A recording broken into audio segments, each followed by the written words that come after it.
marriage can be very expensive, and in today's economy, it can be even tougher. Couples are coping in different ways. Relationship expert Dr. Julie Rosenzweig is here with more. It's nice to see you. First of all, let's talk about the impact that the economic crisis is having on couples who are considering a divorce. It's so interesting because generally we understand that financial issues are the #1 reason for divorce, and at some point that actually spins the other way. So in this financial crisis, it's too expensive for the attorney, it's too expensive to buy your partner out, no one's buying houses, and it's too expensive to set up 2 households. So couples that may otherwise have filed for divorce in this economic crisis are choosing to stay together and try to figure out how to do that. Okay, so then are they trying harder to repair that relationship?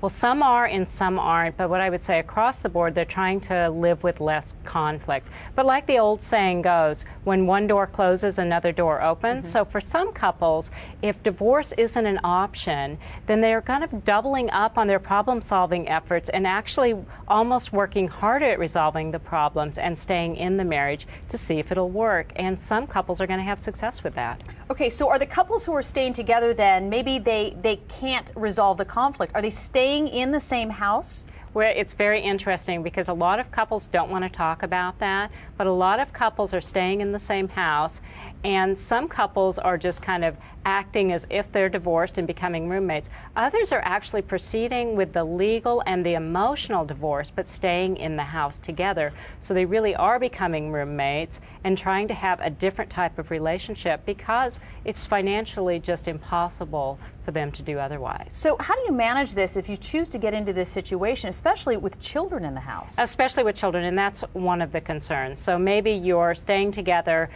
because you can't afford to get divorced. It takes a lot of negotiation. So not only do you have to talk about the financial situation in a different way, whether you're divorced and staying together, whether you've moved back in because you're divorced and staying together, negotiate finances, housework, child care, all of those things. What's so interesting about that is it takes a high level of skill to do that, a skill that a lot of couples didn't think they had and wanted to push towards divorce. So it's an interesting kind of ironic situation, but a lot of very specific negotiation is absolutely necessary. Which isn't always easy, especially if you're not getting along and you do want to keep that split. Exactly. Okay, let's go back to the children again, though. Yes.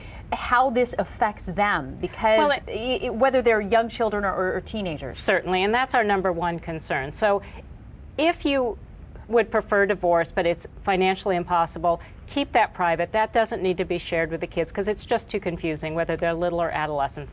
And don't act as if you're divorced and go about your business separately. Really try to have a cohesive family life. If indeed you have gotten divorced and you're living together, you have to have age-appropriate communication to the children around that. If you're not sure how to do that, buy an hour of a professional's time, get a consultation, and learn how to do that so that the children aren't confused and that they really know appropriately what's going on, because they really are our main concern. Yeah, and you bring up a good point, because even if you are having financial troubles, spending that money to get the expert involved can really help you resolve a lot of the issues you might be having. And it might turn things around, and maybe divorce is taken off the table completely.